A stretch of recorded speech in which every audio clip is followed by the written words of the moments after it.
आज दिनांक 19 सप्टेंबर 2025 रोजी आयुष्यमान नागरी आरोग्य केंद्र मस्तानशाह नगर हिंगोली येथे सकाळी ठीक 10 वाजता सार्वजनिक आरोग्य विभाग महाराष्ट्र शासन स्वस्थ नारी सशक्त परिवार अभियानाअंतर्गत दिनांक 17 सप्टेंबर ते 2 ऑक्टोबर 2025 पर्यंत राष्ट्राच्या आरोग्य दृष्टिकोनात बदल घडविण्यासाठी संपूर्ण देशभर महिला आरोग्य तपासणी, उपचार सेवा आणि पोषण आहार यावर विशेष भर देण्यात आला आहे। त्यामुळे या शिबिराचे आयोजन करण्यात आले आहे। या आरोग्य अभियान शिबिराचे उद्घाटन जिल्हा आरोग्य अधिकारी डॉक्टर कैलास शेळके यांच्या हस्ते करण्यात आले। यावेळी तालुका आरोग्य अधिकारी doctor Ganesh Jogdand, public health manager नागरी आरोग्य अभियान जिल्हा हिंगोली नागसेन भालेराव, शैलेश मुंदडा, हर्षवर्धन मनवर, डॉक्टर भगवान पुणगे, डॉक्टर साक्षी मारकड, डॉक्टर रणजित मस्के,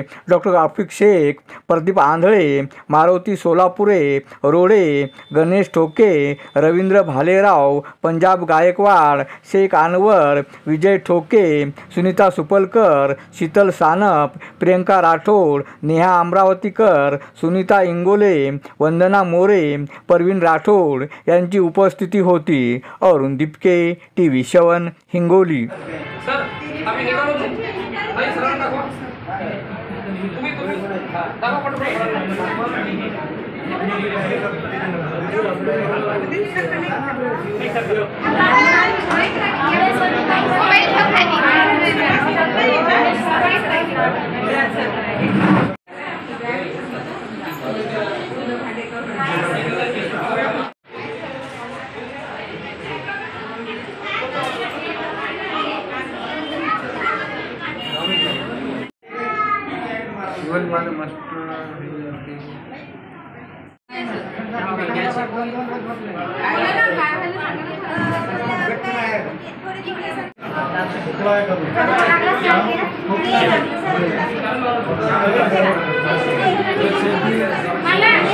उन्हाळी यादी आणि खोकला यादी ताप तर चालूच आहे। तापाला काही मानत नाही, जातो तसंच कामाला।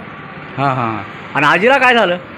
तिचा अंगूठा गुंडी आहे ते खाजायला जास्त आणि खोकला यायला हां आणि दुसरं काय ताप यादी नाही, दररोज ताप यादी साहेब। बरं, डॉक्टरची तपासणी केली का तुम्ही मग? बरं, काय सांगितलं डॉक्टरनं? हां काय दिलं? लिहून दिलं का डॉक्टरनी? बरं, गोळ्या औषध दिलं का? हो। बरं बरं बरं।